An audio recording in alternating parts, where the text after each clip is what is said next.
Olá, estudante, professor Flávio, Direito Administrativo. As matérias Princípios Administrativos e Organização da Administração Pública são muito cobradas no exame da OAB. Quer saber como? Assista ao nosso vídeo, mas antes se inscreva no nosso canal, ative as notificações e dê um like. Seguindo, temos o princípio da autotutela. A autotutela configura um poder-dever de controle interno da administração sobre os seus atos, anulando o que for ilegal e revogando o que for contrário aos seus interesses, aos interesses públicos que ela tutela, portanto.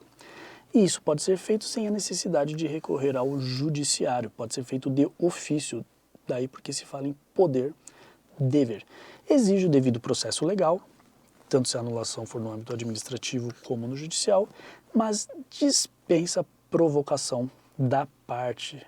Lembre-se que falamos que pode ser feito de ofício decorrente do próprio poder que ela tem, desse controle interno de rever seus atos eivados de ilegalidade ou contrários aos interesses públicos. Com relação à autotutela, é interessante que os senhores tenham em mente duas súmulas do STF que tratam desse princípio. A primeira súmula 346 afirma que a administração pública pode declarar a nulidade de seus próprios atos.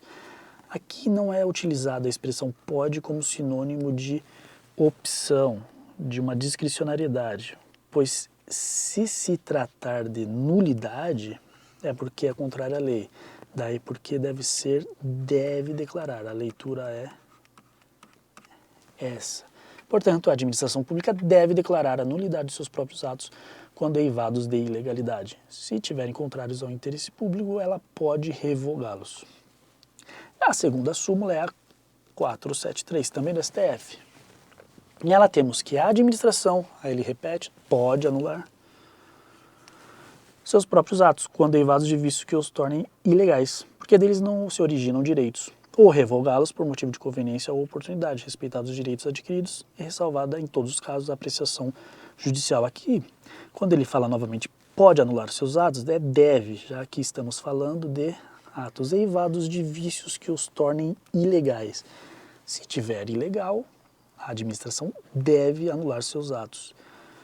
Quando ele fala em revogação, contudo, por motivo de conveniência ou oportunidade, que trata da discricionariedade, ele pode, aí sim há que se falar em pode revogar. Ressalvado em todos os casos a apreciação judicial. Isso aqui, como vimos, se coaduna ao princípio anteriormente analisado da sindicabilidade, que todas essas atuações administrativas, quando eivadas de ilegalidade, podem ser submetidas à apreciação do judiciário. Portanto, quando se trata de anulação por vício de ilegalidade, a administração deve fazer a análise no sentido de anular o ato. Há limites, contudo, para que seja praticada a autotutela pela administração. O prazo para o exercício desse poder-dever, o da autotutela, é decadencial de 5 anos para anular seus atos defeituosos, desde que preenchidas duas condições: efeitos favoráveis mais boa-fé do terceiro. Isso está previsto no artigo 54 da Lei 9784, que eu recomendo a leitura dos senhores. Não pode haver a anulação indiscriminada dos atos. Deve haver o respeito ao prazo decadencial de 5 anos para anular seus próprios atos e desde que preenchida a condição de que os efeitos sejam favoráveis e haja boa-fé para aquele que terá contrário os efeitos do ato anulado. Temos também o princípio da continuidade do serviço público. Ele é um princípio que força que todas as atividades administrativas não podem sofrer interrupções. Daí porque estamos tratando aqui desse princípio. Não é um princípio setorial apenas com relação ao serviço público, que veremos na aula pertinente, mas a todas as atividades administrativas, sendo que elas não podem sofrer interrupções. Não se aplica, portanto, apenas na prestação dos serviços públicos. E ele tem previsão no artigo 6º, parágrafo 3º da Lei 8987 de 95, Lei das Concessões, e no artigo 22 da Lei 8.078 de 90, que é o Código de Defesa do Consumidor. Continuando, temos o princípio da especialidade ou da descentralização. Seu conteúdo indica que, quando possível, as funções administrativas devem ser desempenhadas por pessoas jurídicas autônomas criadas por lei para desempenharem tais atividades. Isso decorre da previsão do artigo 37, inciso 19, artigo 6º do Decreto Lei 200 de 67, que trata da organização administrativa, que veremos ainda nessa aula 1. Portanto, sempre que possível, há essa recomendação de que as funções sejam transferidas e desempenhadas por pessoas jurídicas autônomas, porque elas gozariam de uma especialidade que permitiriam o desempenho de tais atividades de forma mais eficiente. Daí porque há toda essa estrutura grande da administração, com vários ministérios, várias empresas públicas, sociedades de economia mistas, atendendo a essa prescrição de que, quando possível, assim deve-se proceder o exercício da função administrativa. Temos também o princípio da hierarquia. Com relação a esse princípio, ele estabelece as relações de coordenação e subordinação entre os órgãos da administração pública. Dele decorrem as seguintes prerrogativas. Primeira, pode ser revisto os atos dos subordinados.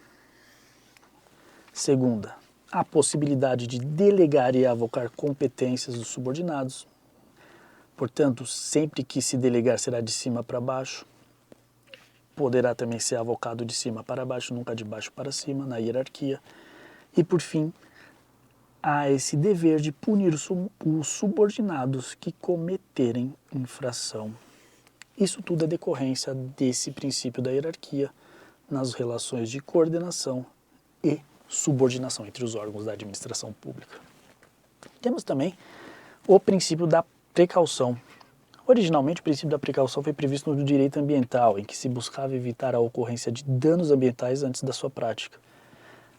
No direito administrativo, ele foi trazido para que, se determinada ação puder acarretar risco para a coletividade, deve a administração adotar postura de precaução em favor do interesse público.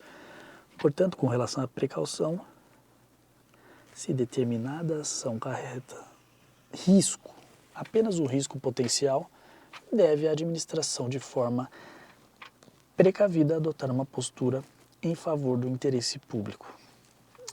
Temos também o princípio da consensualidade ou participação.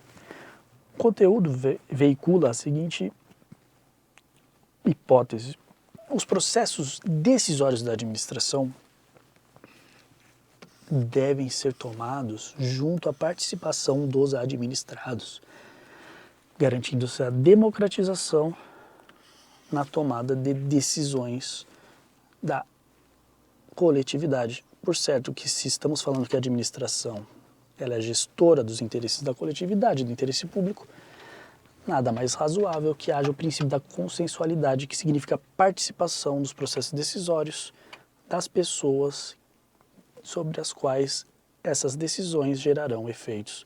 Isso é muito comum de ser observado em casos de audiências públicas, termos de ajustamento de conduta, consultas, e tem previsão no artigo 37, parágrafo 3º da Constituição.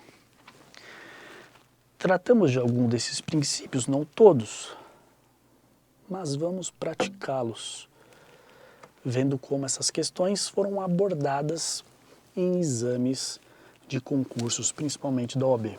Questão número 4, FGB, exame 20, 2016.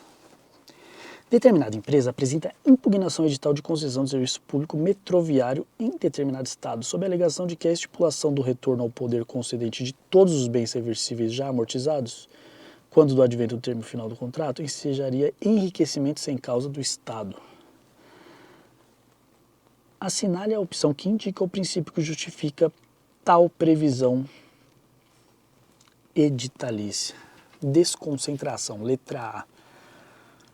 Na verdade, a desconcentração não é um motivo da resposta, muito embora o metrô ele decorra da desconcentração, não é que quer saber a questão, ela quer saber se a estipulação do retorno ao poder concedente dos bens já amortizados decorreria da desconcentração, o que não é verdade. A criação do metrô, sim, decorreria da desconcentração.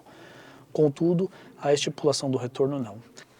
Letra B, imperatividade. Na verdade, imperatividade não constitui em si um princípio, mas um atributo do ato administrativo que veremos na aula pertinente. Não há razão pela qual se falar que o retorno dos bens reversíveis já amortizados ao poder público, no caso de término do contrato de concessão, decorreria da imperatividade. C, continuidade dos serviços públicos. Vimos que o princípio da continuidade dos serviços públicos impõe que todas as atividades estatais não sejam interrompidas, não se aplica somente setorialmente aos serviços públicos, mas a toda a atividade.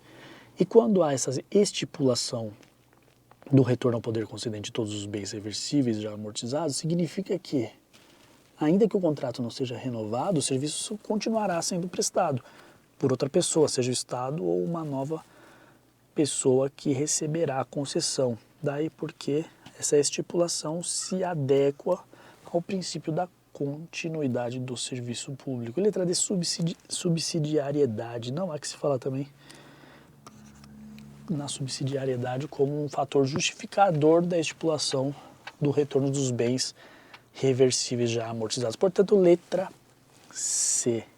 Esse foi só um trechinho da nossa aula. Para ter acesso a mais conteúdo, não se esqueça de se inscrever no nosso canal, ativar as notificações e nos seguir em todas as redes sociais para mais conteúdo atualizado.